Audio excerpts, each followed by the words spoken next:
I never thought I'd cheer for a dog's growl turning into a lawsuit, but there I was hidden behind my blinds, heart pounding like a bass drop at a tailgate party, as Karen from the H.O.8 jimmied my back door with that smug master key she'd probably swiped from the board meeting snack table. She'd been riding my ass for months. First, the illegal bird feeder, magnetizing squirrels like a bad Tinder swipe, then the faint whiff of my backyard grill that she swore violated some invisible smoke ordinance, all while her own sprinklers flooded the cul-de-sac like Niagara Falls on steroids.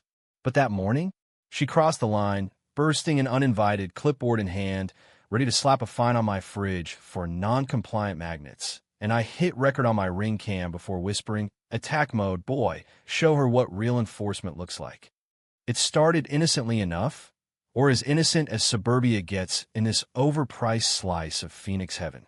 Picture this: cookie-cutter homes with fake lawns greener than a politician's promise, where the HOA rules read like the Ten Commandments crossed with a micromanager's wet dream.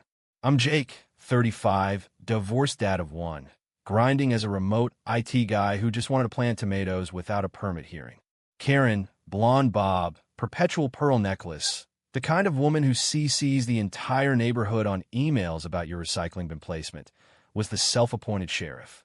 She'd corner me at block parties, hissing about my truck's offensive bumper sticker, "My dog is my therapist," or how my kid's trampoline was a liability eyesore. Backlash? Oh, it brewed slow. Neighbors whispered in group chats, rolling eyes at her annual patio audit flyers, but no one pushed back until she keyed my mailbox for aesthetic violation. That's when I got Rex, my K-9 shepherd, straight from the force auction surplus. Trained for protection, not play. Controversial? Hell yeah, some busybody called animal control, claiming he was a weaponized pet, but the cop who signed off laughed it off. Buddy, in Arizona, dogs like this are why we have Second Amendment vibes for furballs. The break-in was her Waterloo, though she didn't see it coming. I'd upgraded my locks after her last surprise inspection, but that master key? HOA perk for emergencies, she later claimed in her viral Facebook rant.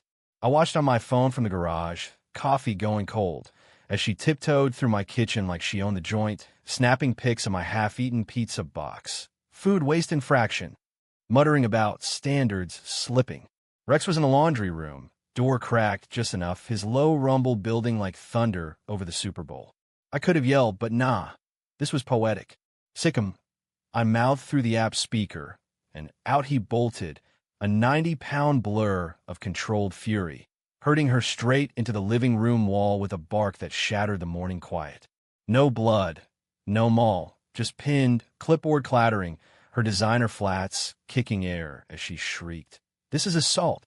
I'll sue." Neighbors poured out like it was a fire drill. Phones up, live streaming the chaos. Outrage exploded. Her post calling me a psycho hoarder with a rabid beast got ratioed into oblivion, comments flooding with memes of her face on the Wicked Witch melting. Finally, someone standing up to Queen Karen, one read.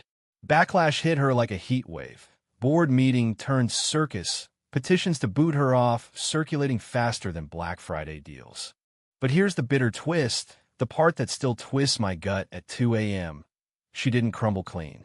Oh no, Karen lawyered up, spinning it as elderly resident terrorized by vigilante, dragging my ex into it for custody ammo, painting Rex as a ticking bomb. Court date loomed, fines piled, and for a hot minute, I sweated, lost sleep over what-ifs, the American dream curdling into HOA hell. She won a slap-on-the-wrist settlement, $5,000 for emotional distress, enough to buy her a new visor and fuel more vendettas.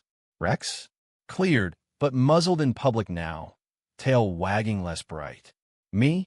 I sold the house last spring, truck packed with tomatoes and spite, heading to the wide-open deserts where no clipboard rules.